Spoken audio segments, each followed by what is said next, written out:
سرخط خبرها: بارانی پهپادها در آسمان روسیه. ریابکوف هشدار داد ناتو با آتش بازی می کند، جنگ تمام عیار در راه است. تحول بزرگ در دوحه: اسرائیل بالاخره تسلیم شد. آیا حماس پیروز میدان خواهد بود؟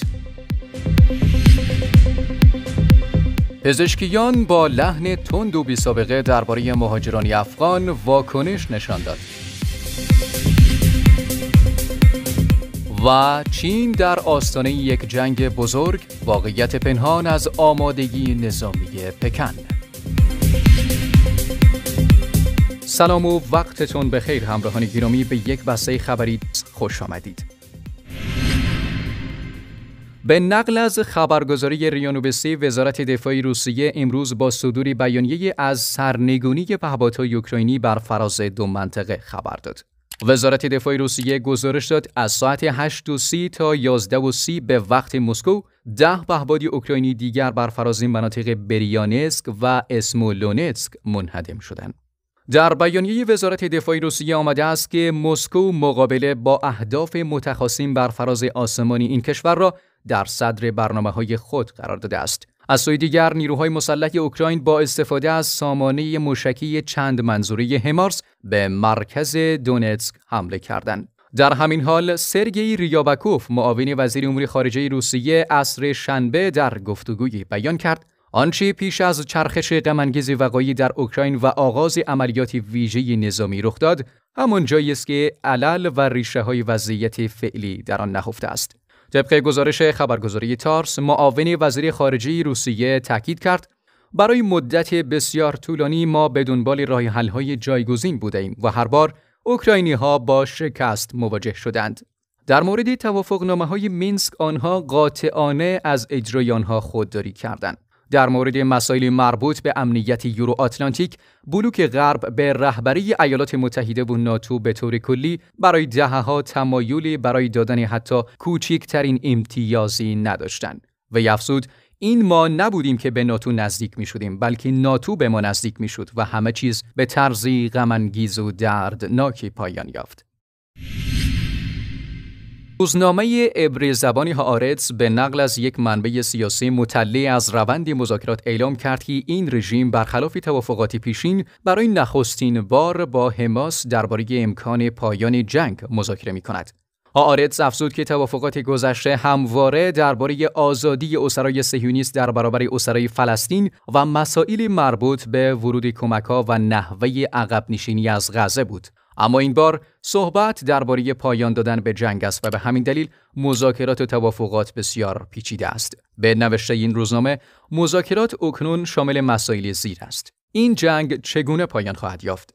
در غزه چه اتفاقی خواهد افتاد؟ چگونه همه اسرا بازگردانده خواهند شد؟ در پیشنویس این توافق احتمالی یک بند کامل وجود دارد که به بحث در مورد پایان دادن به جنگ اختصاص داده شده است و هر طرف میتواند ظرف 60 روز موضوعات جدیدی را برای بحث اضافه کند.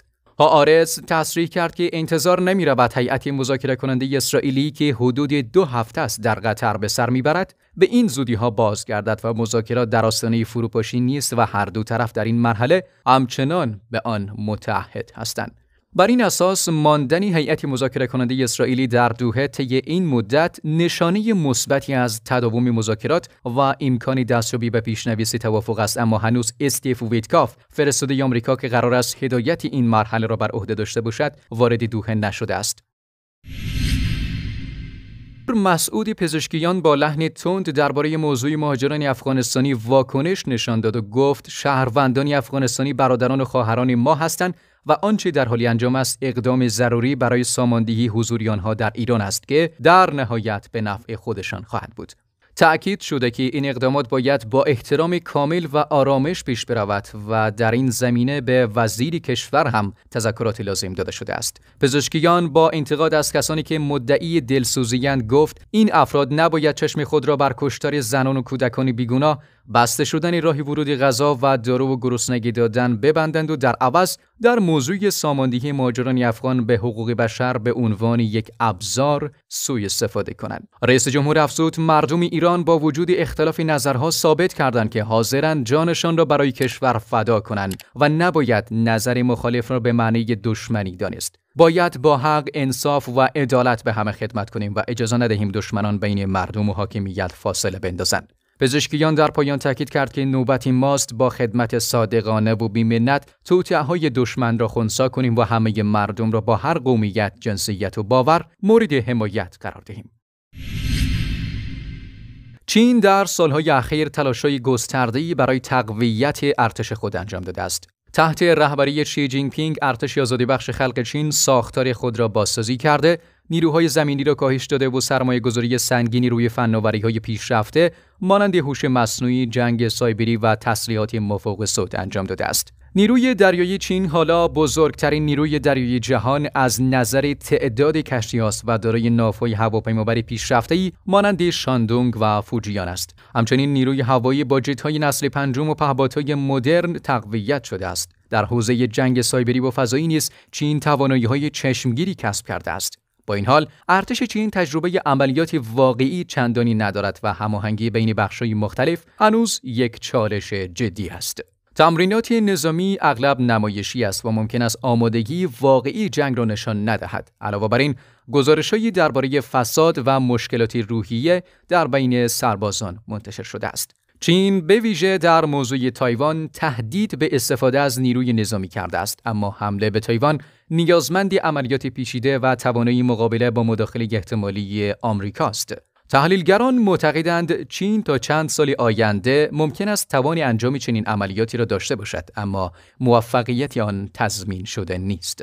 شی جین پینگ ارتش را ابزاری برای بازدارندگی و نمایش قدرت ساخته است، اما برخی کارشناسان میگویند این نمایش ممکن است ضعف‌های واقعی را پنهان کند. افزایش توان نظامی چین موجب واکنش آمریکا و متحدانش شده و تنش‌ها در منطقه اقیانوسی آرام رو به افزایش است. در نهایت، آیا چین واقعاً برای یک جنگ بزرگ آماده است یا همه چیز نمایش برای قدرت نمایی است؟